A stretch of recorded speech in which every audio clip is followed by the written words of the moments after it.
Tout le monde est confronté aux conséquences de la pandémie. On peut parler ici de devoir faire le deuil d'avec la vie d'avant. Quelles sont les réactions auxquelles on peut s'attendre et comment vivre ces bouleversements? Pas facile de vivre les deuils. Il y en a tellement à faire dans une vie.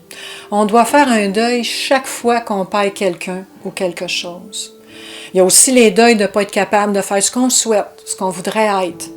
Enfin, la fin de chaque chose peut nous amener à devoir faire un deuil. Et j'ai un dicton que je traîne depuis des années qui dit ceci. Quand on ne peut pas changer ce qui arrive, on s'arrange pour être bien. Mais pour être bien, là, il faut regarder pourquoi on est mal. Alors, si on se sent mal en dedans de nous autres, il faut vraiment regarder ce qu'on vit. Encore une fois, il faut observer les choses qui ont découlé de cette perte-là dans notre vie. Qu'est-ce qu'on trouve de difficile dans la pandémie? Est-ce que c'est l'isolement social, la perte d'emploi ou le contraire, un surcroît de travail, notre situation financière? En fait, il faut faire l'éventail de tout ce qu'on a perdu. Observer ce qui a changé, ce qui nous manque maintenant, qu'on aurait besoin encore. Est-ce que c'était réellement nécessaire? Si oui, comment qu'on pourrait le remplacer? Comment faire autrement? Ça peut être de regarder les deux côtés de la médaille aussi. Car dans n'importe quoi de difficile, il y aura toujours des avantages. Alors, au lieu de se brancher sur ce qu'on a pu, il faut voir tout ce qui nous reste. Essayez de voir ce que ça nous apporte aussi de bien. Le rapport à la mort a été bouleversé avec l'arrivée de la pandémie et des mesures sanitaires pour éviter la contagion. Comment affronter le deuil sans pouvoir faire des adieux à ceux qui partent seuls? Perdre quelqu'un qu'on aime, ça ne sera jamais facile. Un deuil, c'est un long processus qui passe par différentes étapes qu'on doit prendre le temps de vivre. Il faut se laisser le droit de vivre toutes les émotions pour les libérer. C'est normal d'être triste quand on vit un deuil. On a le droit de pleurer, d'avoir peur de l'avenir, d'être choqué. Si on met notre deuil de côté, les émotions vont rester là. Puis ça va durer aussi longtemps qu'on ne les aura pas entendues. Un deuil, c'est de faire le point sur tout ce qu'on a vécu. On va avoir de la difficulté à faire notre deuil s'il reste des blessures, de la colère, culpabilité, des regrets, du ressentiment. S'il reste des choses à régler, à dire, à pardonner parfois, à l'autre, bien sûr, mais aussi parfois à nous. Pour la mort d'un être cher, normalement, le deuil, ça débute par une cérémonie. Présentement, c'est tellement inhabituel, mais ça n'empêche pas qu'on a besoin d'un rituel. Alors, peu importe notre religion, c'est une étape importante qui peut nous aider. Alors, en ce moment, encore plus.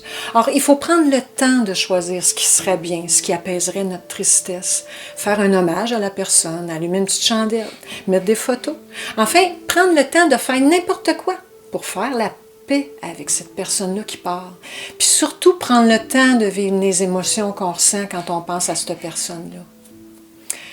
Mais même après, le deuil, il va se poursuivre, car au final, là, il doit permettre à la personne qui reste de se rappeler des bons moments, de se créer des beaux souvenirs intérieurs qui vont consoler, réchauffer notre cœur, puis qui vont entretenir tout l'amour qu'on avait envers cette personne-là pour combler les manques, le vide qu'elle va nous laisser en partant.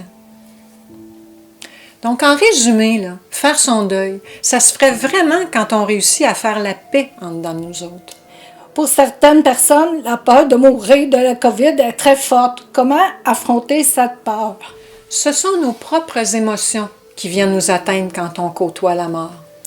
C'est en cherchant à trouver ce qu'on vit qu'on va réussir à mieux vivre la mort des gens autour de nous.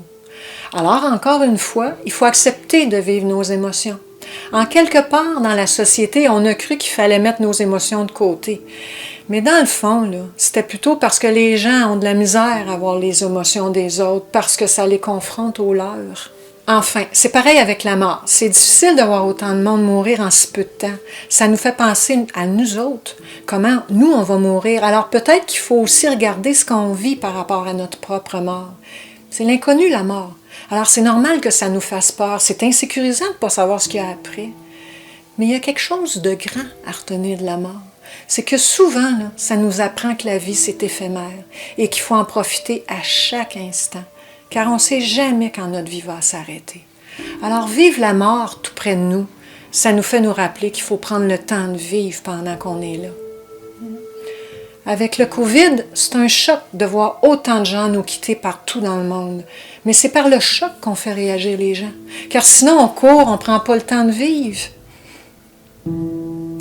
Ça aussi, ça peut être une leçon que le COVID va nous laisser.